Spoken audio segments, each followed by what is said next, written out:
이번 시간에 우리 기출 따라잡기 문제를 같이 한번 풀어보도록 하겠습니다.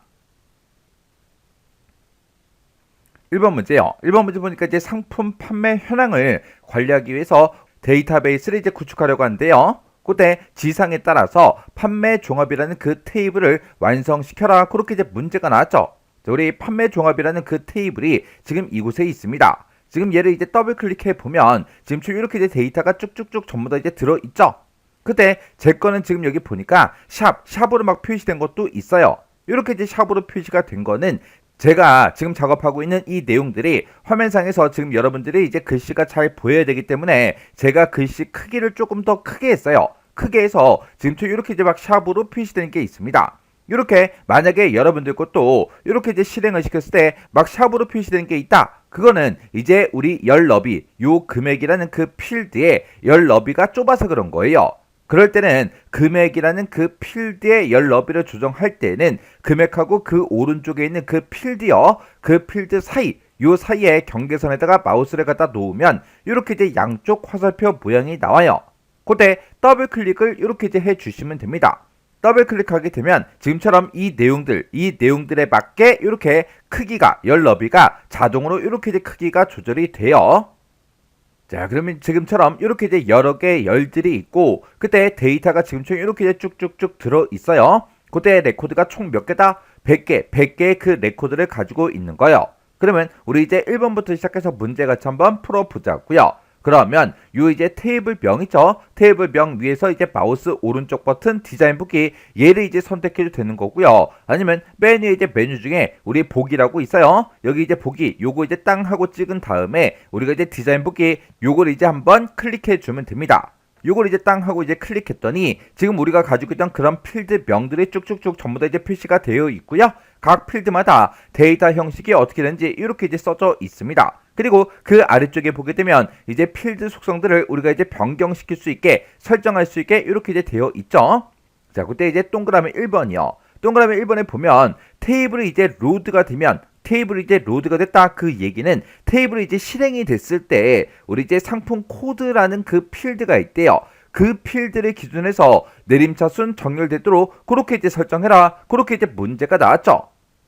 이렇게 우리 이제 테이블이 이제 로드가 됐을 때 어떤 특정 필드를 기준으로 오름차순 해라, 내림차순 해라, 이런 이제 문제가 나온다고요. 이런 것들을 이제 우리가 설정할 때는 어떤 특정 필드에서 해주는 게 아니라 테이블이 이제 로드가 됐을 때 그렇게 이제 설정할 거라 테이블 자체 이제 속성에서 우리가 이제 설정을 이제 해주면 됩니다.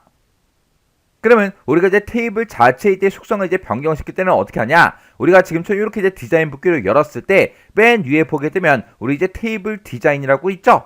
이 테이블 디자인에 보게 되면 우리의 표시 숨기기라고 있고 지금 이곳에 보면 우리 속성 시트라고 따로 있죠? 요걸 이제 땅 하고 이제 클릭해 주면 됩니다. 얘를 이제 땅 하고 이제 클릭하게 되면 속성 시트다 이렇게 나오고요. 그때 이제 선택한 유형은 테이블 속성이라고 이렇게 이제 되어 있어요. 그때 요 아래쪽으로 이제 쭉쭉쭉 내려가다 보면 이제 정렬 기준이라고 있어요. 이 정렬 기준에다가 이제 상품 코드를 기준으로 해서 우리 내림차순 정렬이 되게 그렇게 이제 설정해달라. 요걸 이제 우리가 여기다가 이제 써주면 되는 거예요. 그때 우리가 이제 정렬 기준에다가 뭐라고 쓰면 되냐? 우리 앞에다가 이제 우리 필드명을 먼저 쓸 거예요. 그때 이제 필드명은 이제 상품 코드라고 되어 있죠. 우리 상품 코드라는 그 필드를 기준으로 해서 우리 이제 내림차순 정렬이 되게 그렇게 해주세요라고 해서 뒤에다가 우리가 DESC 하고 이렇게만 써주면 돼요. 이렇게 쓰게 되면 이제 상품 코드를 기준으로 해서 우리 디센딩, 우리 내림차순 해달라 그거예요.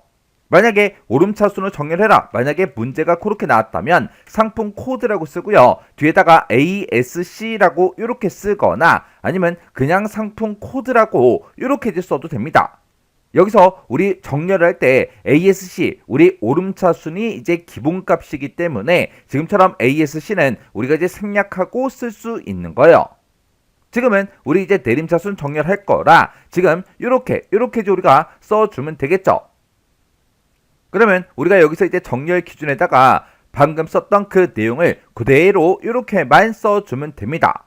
이렇게 해주면 우리 1번 문제 끝이에요. 그러면 요 속성 시트 요건 이제 X 버튼 눌러 꺼버릴게요. 그 다음에 2번 문제 보니까 판매 단가라는 필드가 있대요. 판매 단가라는 필드가 지금 이곳에 있죠.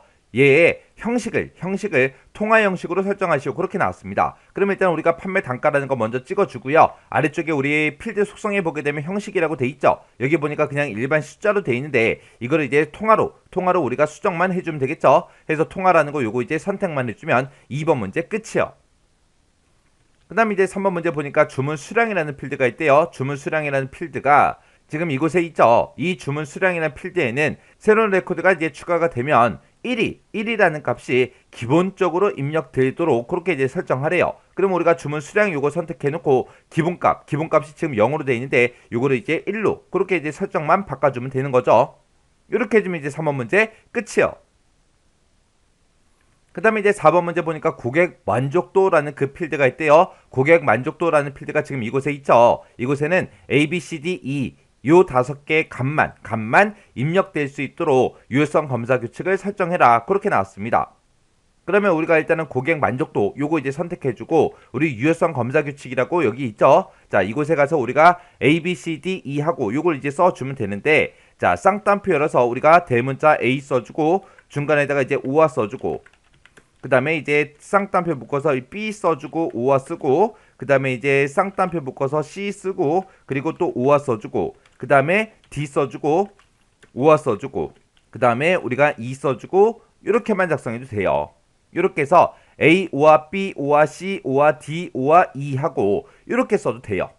이렇게 해서 우리가 5가지 값 중에 한 개라도 입력되면 되게 그렇게 이제 만들어 줄 수도 있고요. 이렇게 써도 되는 거고 아니면 우리가 오화 대신에 in이라는 걸 써도 되겠죠. 해서 in이라고 이렇게 써주고 가로 열어주고요. 여기다 이제 쌍따옴표 열어서 A 그 다음에 쌍따옴표 B 그 다음에 쌍따옴표 C 그 다음에 컴마 찍어주고 그 다음에 이제 쌍따옴표 D 컴마 찍어주고 쌍따옴표 E 하고 이렇게 작성해도 됩니다. 그래서 지금 이 4번 문제에서는 뭐 in을 써라 오화를 써라 그런 지상이 없기 때문에 우리가 둘 중에 이제 아무거나 둘 중에 이제 하나만 우리가 작성해 주면 돼요. 이 4번 문제를 풀 때는 문제에서 오화를 써라 in을 써라 그걸 지정 안 해줬기 때문에 지금처럼 오화로 묶어서 이렇게 써도 되고 in으로 묶어서 지금처럼 이렇게 써도 되더라. 둘 중에 아무거나 써도 정답으로 전부 다 인정돼요. 이렇게 해주면 이제 4번 문제 끝이요. 그 다음에 이제 5번 문제 보니까 inst라는 요 함수를 이용해서 고객명 필드에는 공백 문자가 입력되지 않도록 유효성 검사 규칙을 설정해라. 그렇게 나왔습니다. 그럼 우리가 일단은 고객명이라는 거 요거 이제 한번 찍어주고요. 그리고 유효성 검사 규칙 이곳에 찾아가서 우리가 코드를 이제 작성해 주면 되겠죠. 자, 그럼 이제 인스트를 써라 그랬으니까 여기다가 인스트를 하고 이렇게 이제 써주고 그 다음에 우리가 필드명을 쓸 거니까 대괄호로 묶어서 고객명이라고 대괄호로 이렇게 묶어주면 되겠죠. 그리고 이 고객명이라는 필드에서 뭘 찾아라? 우리의 공백의 위치를 찾아주세요 라고 해서 지금처럼 이렇게 써주면 돼요. 그럼 공백의 위치가 쭉 뜰 텐데 그때 그 공백이 입력 안 되게 하려면 그 공백의 위치가 0이랑 똑같아야죠. 만약에 공백의 위치가 1이랑 똑같다. 그 얘기는 첫 번째 위치에 빈 공백이 있다. 그 뜻이잖아요. 해서 0이다. 이 값이 0이다. 그랬을 때 공백이 없다. 그런 뜻이요. 해서 우리가 지금처럼 이렇게 이제 함수명 써주고요. 그리고 나서 이제 필드명은 지금처럼 대괄호로 묶어서 이렇게 써주면 되고 이 고객명이라는 이 필드에서 빈 공백의 이제 위치를 찾아달라. 그게 0이랑 똑같냐? 그렇게 이제 물어보면 빈 공백이 없다. 그런 뜻이에요. 해서 빈 공백이 입력되지 않게 유효성 검사 규칙을 우리가 설정을 할 때는 지금처럼 이렇게 써준다. 요거 이제 기억하고 계셔야 돼요. 이렇게 해주면 이제 5번 문제 끝이요. 그 다음에 이제 6번 문제 보니까 매출 수수료라는 그 필드가 있대요. 매출 수수료라는 필드가 지금 이곳에 있죠. 이곳에는 소수 이하 두 번째 자리까지 그렇게 이제 표시되게 설정해라. 그렇게 나왔습니다. 그럼 매출 수수료라는 요 필드 찍어주고요. 여기 보게 되면 이제 소수 자릿수하고 지금 자동으로 돼 있죠. 이것만 우리가 2로 그렇게 이제 설정해주면 됩니다. 이렇게 해주면 이제 또 6번 문제 끝이요. 그 다음에 이제 7번 문제요. 7번 문제 보니까 이제 금액 필드에는 그랬습니다. 자, 우리 금액 필드가 지금 이곳에 있죠. 얘는 지금 통화로 그렇게 이제 되어 있는데 이 금액 필드에는 판매 단가 곱하기 주문 수량 그렇게 이제 계산한 그 값이요. 그렇게 이제 계산한 그 값 이상의 그 값들이 이제 입력이 되도록 유효성 검사 규칙 요걸 이제 설정해라. 그렇게 이제 문제가 나왔습니다. 그러면 우리가 얘를 이제 문제를 풀 때 금액이라는 요 필드를 먼저 찍어주고 그리고 이곳에 보게 되면 이제 유효성 검사 규칙을 쓸 수 있는 곳이 있죠. 여기서 지금 이 문제를 풀어주면 안 돼요. 그리고 규칙에 이제 어긋나는 경우에 금액을 확인하세요. 요 메시지를 이제 표시해라. 그렇게 이제 문제가 나는데 그건 이제 우리가 바로 밑에 있는 유효성 검사 텍스트 여기다 이제 우리가 써주면 안 됩니다. 지금 이 문제처럼 이렇게 이제 우리가 유효성 검사 규칙을 설정할 때는 지금 여기서 하면 되겠지 그렇게 이제 생각할 수도 있지만 여기서 작성하면 안 된다고요. 우리가 유효성 검사 규칙을 이제 설정할 때 우리 필드 간의 관계를 이용해서 유효성 검사 규칙을 이제 설정할 때는 우리 테이블 속성에서 해주는 거예요. 만약에 이 금액이라는 그 필드에는 뭐 10만원 이상인 그 데이터만 입력이 되도록 그렇게 이제 설정해라. 그렇게 나오면 여기다 이제 크거나 같다 10만원 하고 우리가 이제 써주면 된다고요. 근데 그런 이제 문제가 아니라 이렇게 다른 필드요. 필드 간의 그런 관계를 이용해서 우리가 이제 유효성 검사 규칙을 설정할 때는 테이블 속성 거기서 이제 설정해준다. 그거 꼭 기억하셔야 돼요. 그래서 우리가 여기서 이제 속성 시트라고 따로 있죠. 해서 요거 이제 땅 하고 이제 클릭해주면 지금처럼 속성 시트하고 화면 오른쪽에 이렇게 이제 창이 나타나고 그때 테이블 속성이다 이렇게 이제 표시가 되어 있죠. 지금 여기 보게 되면 유효성 검사 규칙하고 유효성 검사 텍스트를 이곳에다가 이제 입력할 수 있게 이렇게 이제 나타난다고요. 그러면 우리 이제 테이블 속성에다 이제 뭐라고 쓰냐? 내가 지금 금액이라는 그 필드가 있다. 그 필드의 그 값이 뭐 곱하기 뭐요? 우리 이제 판매 단가 곱하기 주문 수량이요. 자, 그 뒤에다가 이제 우리 대괄호 또 열어서 여기다 이제 판매 단가라고 이렇게 써주고 그리고 곱하기 열어주고요. 대괄호 다시 열어서 주문 수량하고 이렇게 이제 대괄호로 묶어서 이렇게 써주면 됩니다. 그러면 금액이라는 그 필드가 있는데 이 필드에는 지금 이 뒤에서 계산한 그 값보다 크거나 같은 그 값이 이제 입력이 되게 그렇게 해줄 거예요. 그래서 지금 여기다가 크거나 같다 하고 이렇게 이제 이상 그것만 이제 표시해 주면 됩니다. 해서 금액이라는 그 필드의 값은 이 뒤에서 계산한 그 값 이상인 그 값만 입력이 될 수 있게 해달라. 그렇게 해서 우리가 유효성 검사 규칙을 우리가 이렇게 이제 써주면 되는 거예요. 그리고 만약에 이 규칙에 이제 어긋나게 되면 그때는 우리의 금액을 확인하세요. 이 메시지가 표시가 되게 그렇게 하라 그랬죠. 해서 그걸 이제 우리가 유효성 검사 텍스트 여기다 이제 작성을 해주면 되는데 여기다가 우리가 금액을 한 칸 띄고요. 확인하세요. 이렇게만 우리가 써주면 됩니다. 요런 거 이제 메시지 같은 거 이제 입력할 때 중간에 들어있는 요런 띄어쓰기 똑같이 이제 해줘야 되고요. 요런 거 이제 입력할 때 확인하세요. 요자 뒤에 이제 점이 있나 없나 그런 것도 전부 다 확인한 다음에 점이 있으면 나도 똑같이 점을 찍어줘야 돼요. 만약에 문제에서 이제 점이 찍혀 있었는데 내가 여기서 이제 메시지를 이제 입력을 할 때 점을 만약에 빼먹고 입력했어요. 그러면 그 점 하나 때문에 이 문제가 전부 다 이제 틀린 걸로 그렇게 이제 채점이 돼버리겠죠. 그러면 안 되니까 이런 거 띄어쓰기가 됐든 맨 뒤에 이제 점이 됐든 그런 것들 정확하게 여러분들이 확인하고 입력하셔야 돼요. 그러면 지금 방금 썼던 그 유효성 검사 규칙 그대로 이제 써주고요. 그리고 우리 이제 메시지요. 그 이제 유효성 검사 텍스트 거기다가 이제 우리가 그 메시지도 똑같이 이렇게만 우리가 써주면 됩니다. 이렇게 이제 우리 유효성 검사 규칙 이런 거 이제 설정할 때 테이블 속성 여기 들어와서 해줘야 되는 경우가 있더라. 언제?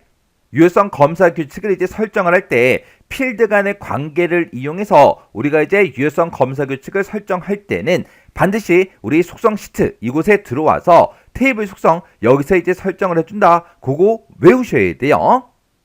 그리고 아까 우리 1번 문제 풀 때도 우리 테이블 속성에서 우리가 이제 문제를 풀어줬죠. 그때는 1번 문제가 정렬 기준 요거 이제 설정하는 거였어요.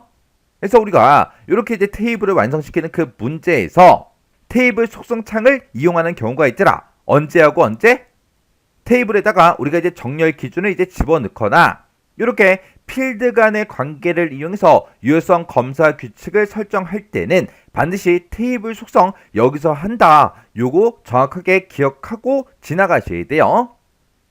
이렇게 해주면 이제 7번 문제는 이제 다 풀었습니다. 그러면 요 속성 시트 요거는 이제 X 버튼으로 꺼버리면 되겠죠. 그 다음에 이제 8번 문제 보니까 비고라는 그 필드가 있는데 그 비고라는 필드에 인덱스의 고유를 아니오로 이제 설정하시오. 그렇게 나왔습니다. 그럼 문제에서 이제 인덱스의 고유를 아니오로 설정하라 그랬으니까 우리가 여기 위에 보게 되면 이제 표시 숨기기가 있고 이곳에 이제 인덱스라고 있죠. 이 인덱스를 한번 클릭해주면 지금처럼 이렇게 이제 인덱스 판매 종합하고 이렇게 이제 대화 상자가 짜잔하고 뜹니다. 그럼 여기서 이제 비고라는 게 지금 여기 있고요. 그때 이제 그 아래쪽에 보니까 고유가 있죠. 고유가 있고 여기에 지금 예로 설정되어 있는데 요것만 이제 아니오로 이렇게 이제 설정해 주면 돼요. 그리고 인덱스 요 대화 상자는 그냥 꺼버리면 됩니다. 이렇게 해주면 이제 8번 문제 끝이요. 요 인덱스 고유 속성 요거 이제 설정하는 것도 우리가 지금 이 아래쪽에서 해주는 게 아니잖아요. 해서 인덱스 여기서 한다. 요거 꼭 외우고 계셔야 돼요. 그 다음에 이제 9번 문제요. 9번 문제 보니까 이제 비고라는 그 필드가 있대요. 비고라는 필드가 그 밑에 있죠. 자, 요 필드에 아래쪽에 이제 할인액이라는 그 필드를 추가를 시키래요. 그러면 요 밑에다가 이제 할인액이라는 필드를 우리가 직접 만들어주면 되는데 그때 100 이하의 숫자가 입력될 수 있도록 가장 적절한 그 데이터 형식과 필드 크기를 설정하시오. 그렇게 이제 나왔습니다. 그러면 그 밑에 비곡한 밑에다가 우리가 이제 직접 할인액이라고 이렇게 필드 명 써주고요. 그때 이제 100 이하의 숫자가 입력된다 그랬으니까 우리가 데이터 형식을 숫자로 만들어주면 되겠죠. 그러면 그때 우리가 데이터 형식을 숫자로 만들게 되면 필드의 크기가 자동으로 이제 정수 롱으로 이렇게 이제 설정이 돼요. 이곳에 들어가서 보게 되면 지금처럼 바이트다, 정수다, 정수 롱이다, 실수 싱글이다, 실수 더블이다, 복제 아이디다, 십진수다 하고 이런 것들이 있는데 얘네들마다 이제 필드의 크기가 다 다르겠죠. 그 필드의 크기 좀 살펴보자고요. 우리 숫자 데이터 형식에 보게 되면 이제 필드 크기가 지금처럼 바이트다, 정수다, 정수 롱이다, 그 다음에 실수 싱글이다, 실수 더블이다 해서 이런 것들을 이제 선택할 수 있는데 바이트라는 거는 이제 0부터 시작해서 255까지 그 숫자가 이제 저장되게 그렇게 이제 해주는 그런 형식입니다. 그때 이제 저장되는 그 공간이 이제 1바이트를 사용하는 거고요. 정수다 그러면 정수는 이제 마이너스 32,768부터 시작해서 32,767까지 그 사이의 값이 이제 저장이 되고 그때 이제 저장 공간은 이제 2바이트를 사용해요. 그리고 아까 우리가 데이터 형식을 숫자로 설정했을 때 필드 크기가 자동으로 이제 정수 롱으로 이제 설정이 됐죠. 그때는 지금처럼 요만큼의 숫자를 이제 저장할 수 있고요. 그때 저장 공간은 4바이트가 이제 사용이 됩니다. 그리고 실수 싱글하고 더블은 지금처럼 요만큼의 이제 숫자를 저장할 수 있고 그때 사용되는 저장 공간이 4바이트하고 8바이트하고 이렇게 이제 사용이 돼요. 그때 이제 문제에서 이제 100 이하의 숫자가 입력될 수 있도록 적절하게 이제 데이터 형식과 필드의 크기를 설정하라고 그렇게 나왔었죠. 그럼 이 데이터 형식 중에서 가장 적절한 게 우리 바이트죠. 바이트. 해서 우리가 할인액이라는 요 필드를 만들어주고 데이터 형식은 숫자로 만들어주고요. 그때 이제 필드 크기를 정수 롱이 아니라 우리가 바이트로 이렇게 이제 바꿔줘야 돼요. 이렇게 해주면 이제 9번 문제 끝인데 여기서 우리 데이터 형식, 숫자 데이터 형식의 필드 크기 요거는 여러분들이 머릿속에 꼭 넣고 계셔야 돼요. 지금 이제 100 이하의 숫자가 입력되게 해라. 그렇게 나왔지만 만약에 시험 문제를 바꿔서 6만 이하의 데이터가 입력되게 해라. 만약에 그렇게 시험 문제가 나온다면 우리는 정수 롱을 당연히 써야 되겠죠. 얘는 이제 32,767까지밖에 조정 못하잖아요. 만약에 6만 그래버리면 이 정수, 그냥 정수로는 안 되잖아요. 그때는 이제 우리가 정수 롱을 이제 사용해야 됩니다. 그런 식으로 또 이제 시험 문제가 나올 수 있기 때문에 여러분들이 이 필드의 크기 정확하게 알고 계셔야 돼요. 그 다음에 이제 10번 문제 보니까 테이블 보기 형식에서 우리 상품 코드라는 그 필드가 있는데 그 필드의 이름 대신에 필드 머리글에 상품 번호가 이제 표시되도록 필드의 속성을 설정해라. 그렇게 나왔습니다. 자, 그럼 일단 우리가 요거를 이제 데이터 시트 보기로 먼저 실행 한번 시켜보자고요. 저장하시겠습니까? 물어보면 예 눌러주면 되겠죠. 그랬더니 지금처럼 이제 통합규칙이 바뀌었다. 테스트 하시겠습니까? 물어보면 이제 여기서 예 눌러주면 되겠죠. 그러면서 이제 우리 상품 코드라는 거 그 필드를 봤더니 이 제목이 상품 코드라고 그냥 그대로 나와요. 근데 여기에는 필드의 머리글에 상품 번호라고 그 제목이 이제 표시되게 그렇게 이제 필드 속성을 설정하라고 나왔습니다. 자, 그러면 요거는 우리가 여기서 이제 필드 명을 바꿔주는 게 아니라 상품 코드라는 이 필드 이름은 그냥 그대로 놔두고 눈에 보일 때만 그렇게 이제 상품 번호로 그렇게 이제 보이게 그렇게 이제 만들라는 겁니다. 그때는 이제 우리가 상품 코드라는 이 필드 먼저 선택해 주고요. 그때 보게 되면 이제 캡션이라는 이 속성이 있습니다. 얘를 이제 설정해 주면 돼요. 여기다가 우리가 화면상에 나타내고자 하는 그 제목 상품 번호라고 지금처럼 이렇게만 이제 작성해 주면 돼요. 이렇게 작성하고 일단 실행 한번 시켜보자고요. 실행시켜서 저장하시겠습니까? 물어보면 이제 예 눌러주면 되겠죠. 이렇게 해서 실행시켜봤더니 화면상에는 지금 상품 번호로 그렇게 이제 제목이 나타났죠. 이렇게 해서 우리가 이 필드의 이름을 바꾸는 게 아니라 우리가 캡션에 가서 우리가 제목을 써주게 되면 캡션에 들어있는 그 제목이 우리가 실제 실행했을 때 화면상에 보이는 그 이름이다. 그거 이제 기억하시면 돼요. 이렇게 해주면 이제 10번 문제 끝이요. 그 다음에 이제 2번 문제요. 2번 문제 보니까 이제 판매 종합이라는 이 테이블이 있대요. 이 테이블에 할인 여부라는 그 필드가 있대요. 그 필드에 대해서 조회 속성을 다음과 같이 이제 설정하시오. 그렇게 나왔습니다.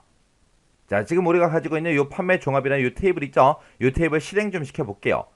실행시켰을 때 지금처럼 할인 여부가 이곳에 있고요. 얘는 지금 우리가 값을 직접 쓸 수 있게 텍스트 상자로 그렇게 돼 있거든요. 근데 이제 문제 그림 보니까 지금처럼 이렇게 이제 콤보 상자 형태로 그렇게 이제 만들라고 시험 문제가 나온 겁니다. 여기 보니까 해당 필드의 값을 입력하는 경우에 콤보 상자 형태로 5%, 10%, 15%, 20%이 순서대로 값이 이제 목록으로 그렇게 이제 나타나게 그렇게 이제 설정해라. 그렇게 나왔습니다. 그리고 목록 이외의 값은 입력될 수 없도록 그렇게 이제 설정하라고 나왔습니다. 자, 그럼 일단 우리가 디자인 보기 먼저 들어가고요. 여기서 이제 할인 여부라는 필드 찾아가면 되겠죠. 그래서 할인 여부라는 이 필드 선택해주고 우리가 조회 속성을 할 때는 조회라는 이 탭으로 이동해줘야죠. 해서 이곳에 갔더니 컨트롤 표시가 지금 텍스트 상자로 돼 있습니다. 얘를 이제 우리가 콤보 상자 형태로 만들 거니까 콤보 상자 요거 이제 선택해주면 되겠죠. 그러면 지금처럼 행 원본 유형이 뭐야? 그렇게 물어보는데 그때 이곳에 5%, 10%, 15%, 20%이 값을 나타낼 때 이 값이 어떤 특정 테이블에 들어가 있는 게 아니죠. 지금 그냥 어떤 테이블에 있는지 안 나오고 그냥 이 값이 순서대로 그냥 목록으로 나타나게 그렇게 설정하라고 했습니다. 그래서 행 원본 유형을 테이블이나 쿼리가 아니라 우리 값 목록으로 우리가 설정을 해주면 돼요. 그리고 나면 이제 그 밑에다가 이제 행 원본을 우리가 써야 되는데 행 원본에다가 지금처럼 문제상에 주어진 거 이거 그냥 그대로 써주면 돼요. 해서 여기다가 이제 5%라고 직접 써주고 그 다음에 이제 세미콜론 찍어주고요. 그 다음에 이제 10%라고 쓰고 세미콜론 그 다음에 15%라고 써주고 세미콜론 그 다음에 20%라고 쓰고 그리고 나서 이제 엔터만 땅 하고 눌러주면 됩니다. 그렇게 해서 지금 이 콤보 상자에는 내가 입력한 그 값만 그냥 나타나게 할 거예요. 뭐 어떤 걸로 저장해라 그런 말 없죠. 없으니까 뭐 바운드열 따로 뭐 바꿀 필요 없고요. 열의 개수는 그냥 한 개다 그냥 놔두면 되고 뭐 열 너비를 어떻게 해라 목록 너비를 어떻게 해라 그런 말이 없죠. 그리고 지금 문제를 봤을 때 목록 이외 값은 입력될 수 없도록 설정해라 라고 했으니까 목록 값만 허용 요것만 이제 우리가 속성을 예로 변경시켜주면 되겠죠. 그래서 요것만 이제 예로 이렇게 이제 변경시켜주면 끝이요. 이렇게 해놓고 일단 실행 먼저 시켜보자고요. 자, 일단은 실행이요. 실행시키려고 했더니 저장하시겠습니까? 물어보죠. 그럼 예 눌러주면 되죠. 예 눌러서 우리가 할인 여부를 찍어보니까 콤보 상자 형태로 나왔고요. 그때 이제 목록을 보니까 지금처럼 5%, 10%, 15%, 20% 하고 이 순서대로 목록으로 값이 이렇게 이제 표시가 됐습니다. 이렇게 해주면 이제 문제 다 푼 거예요. 자, 그럼 요거 이제 좀만 더 보자고요. 자, 일단 우리가 디자인 보기로 좀 들어갈게요. 들어가서 우리 조회 속성에 콤보 상자를 이제 선택하고 지금처럼 이렇게 이제 값 목록으로 우리가 설정을 할 때는 값을 행 원본에다 직접 입력을 해주면 된다. 그거 이제 기억하시면 돼요. 입력할 때 각각의 이제 값들을 쓸 때 중간중간에 우리가 뭘로 구분한다? 세미콜론을 구분한다. 그거 이제 기억하시면 돼요. 그리고 값 목록 이거를 만약에 우리가 테이블 쿼리를 작성해라. 그렇게 나왔을 때 우리가 이제 기본 문제에서 한번 문제 풀어봤죠. 행 원본 찍어주고 점점점 눌러서 우리가 여기서 이제 테이블 표시 얘를 이용해서 우리가 이제 나타내고자 하는 그 필드를 우리가 이곳에 갖다 놔주면 되죠. 이렇게 해서 우리가 작성을 해도 되는 거고 아니면 지금 이 행 원본에 이곳에다가 우리가 SQL문을 직접 여러분들이 입력을 하셔도 돼요. 근데 SQL문을 직접 여러분들이 입력하는 것보다 이 점점점을 눌러서 그렇게 이제 작성하는 게 더 편하죠. 자, 그럼 이 조회 속성에 있는 이 속성들 좀 살펴보자고요. 자, 맨 위에 보게 되면 이제 컨트롤 표시라고 있는데 여기서는 우리가 선택할 수 있는 게 텍스트 상자냐 목록 상자냐 콤보 상자냐 그거예요. 근데 시험 문제에는 원래 텍스트 상자로 나타나고 그거를 이제 목록 상자가 됐든 콤보 상자가 됐든 그렇게 이제 변경시키라고 시험 문제가 출제가 됩니다. 그 다음에 이제 행 원본 유형은 우리가 선택할 수 있는 게 테이블이나 쿼리에 들어있는 그런 값들, 그런 필드를 우리가 이용해서 할 수도 있고요. 지금 방금 문제 푼 것처럼 값 목록으로 우리가 할 수도 있겠죠. 그리고 그 밑에 보게 되면 이제 필드 목록이라고 있는데 이 필드 목록이라는 거는 테이블이 됐든 쿼리가 됐든 그 필드 목록을 우리가 원본으로 사용할 때 얘를 이제 선택해 주면 됩니다. 그 다음에 이제 행 원본은 값 목록으로 해라. 그럼 지금처럼 이렇게 이제 세미콜론으로 구분해서 우리가 입력해 주면 되고 필드 목록이 됐든 아니면 테이블 쿼리가 됐든 그런 걸로 이제 작성을 할 때는 우리가 점점점 끝에 우리 점점점 그거를 이제 클릭해서 우리가 만들어주면 되겠죠. 그리고 그 밑에 보게 되면 이제 바운드 열이라고 있는데 이 바운드 열은 우리가 어떤 특정 필드로 우리가 저장을 해라. 만약에 시험 문제가 그렇게 나온다면 그거 이제 설정해 주는 거죠. 그 다음에 이제 열의 개수요. 열의 개수는 지금처럼 이렇게 이제 하나의 열로만 되어 있을 때는 굳이 뭐 열의 개수를 바꿀 필요가 없죠. 근데 콤보 상자가 만약에 2개 열로 돼 있거나 3개 열로 돼 있는 거, 4개 열로 돼 있는 거 그런 것도 이제 시험 문제 나올 수 있거든요. 그때 시험 문제 그림 보고 우리가 열의 개수를 알아서 설정해야 돼요. 지상이 없다고 해서 안 하면 안 됩니다. 그 다음에 이제 그 밑에 보게 되면 열 이름 있죠? 얘는 이제 예, 아니요. 그거만 이제 선택할 수 있거든요. 얘는 이제 열 머리글을 표시할래 말래 그거 이제 지정해 주는 거고요. 그 다음에 열 너비나 말 그대로 열의 너비. 각각의 이제 여러 개 열로 돼 있을 때 각각의 너비를 얼마로 지정해라. 그렇게 이제 시험 문제 나올 때 우리가 열 너비를 지정해 주면 됩니다. 그때 뭐 5cm다 10cm다 하고 그렇게 나올 수도 있겠죠. 그러면 5라고 쓰고 세미콜론 찍어주고 10이라고 이렇게만 우리가 입력해주면 되겠죠. 그리고 나서 이제 숫자만 이렇게 입력해주고 엔터를 누르게 되면 자동으로 이렇게 센티미터라는 이 단위가 자동으로 붙어요. 붙으니까 우리는 그냥 숫자 값만 써주면 되더라. 그때 중간중간에 구분할 때 뭘로 구분한다? 세미콜론도 구분한다. 그거 이제 기억하시면 돼요. 그 다음에 이제 그 밑에 보게 되면 이제 행의 수 하고 나는데 얘는 말 그대로 행의 수를 이제 지정하는 건데 요 행의 수 지정하는 거는 콤보 상자 시험 문제가 만약에 콤보 상자로 나올 때만 행의 수를 5개로 만들어라 10개로 만들어라 7개로 만들어라 그렇게 해서 시험 문제가 나올 때 그때 이제 우리가 지정해 주면 돼요. 그 다음에 그 밑에 보게 되면 이제 목록 너비라고 있죠. 목록 너비는 얘는 지금 기본값이 자동이에요. 자동인데 그때 콤보 상자를 우리가 만들 때만 우리가 목록 너비를 이제 설정할 수 있습니다. 그때 그 콤보 상자의 전체 너비를 우리가 지정해 주는 게 목록 너비요. 그 다음에 이제 그 밑에 보게 되면 목록값만 허용이라고 있죠. 얘는 말 그대로 목록값만 허용할 건지 아니면 사용자가 목록에 없는 것도 입력을 할 수 있게 할 건지 그거 이제 지정해 주는 거고요. 그 다음에 그 밑에 보게 되면 이제 여러 값 허용이라고 있죠. 얘가 지금 아니오로 이렇게 설정되어 있는데 얘는 이제 우리가 만든 그 목록들 중에서 여러 개의 값을 선택할 수 있게 할 거냐 말 거냐 그거 이제 지정해 주는 거예요. 그 다음에 이제 그 밑에 보게 되면 이제 값 목록 편집 허용이라고 있죠. 얘는 이제 우리가 지금처럼 이렇게 디자인 보기 상태가 아니라 테이블 보기 상태에서 지정한 값의 목록 있죠. 그 목록을 편집할 수 있게 할 거냐 말 거냐 그거 이제 지정해 주는 거고요. 그 밑에 보게 되면 이제 목록 항목 편집 폼 하고 있죠. 얘는 이제 목록 항목을 편집할 때 표시되는 그 폼을 이제 지정할 때 우리가 사용하는 겁니다. 그 다음에 이제 그 밑에 보게 되면 이제 행 원본값만 표시하고 있죠. 얘는 이제 여러 값 허용 있죠. 얘를 이제 예로 설정했을 때 현재 행 원본과 일치하는 그 데이터만 화면에 표시할지 그 여부를 이제 지정해 주는 겁니다. 그래서 우리가 조회 속성에서 이런 것들을 우리가 설정할 수 있다. 요거 이제 잘 기억하셔야 돼요. 뭐가 뭔지는 여러분들이 정확하게 알고 계셔야 됩니다. 요 조회 속성 지정하는 문제 자주 출제돼요. 자, 그러면 이번 시간에 풀었던 요 문제들도 여러분들이 반복적으로 꼭 연습하고 지나가시기 바랍니다.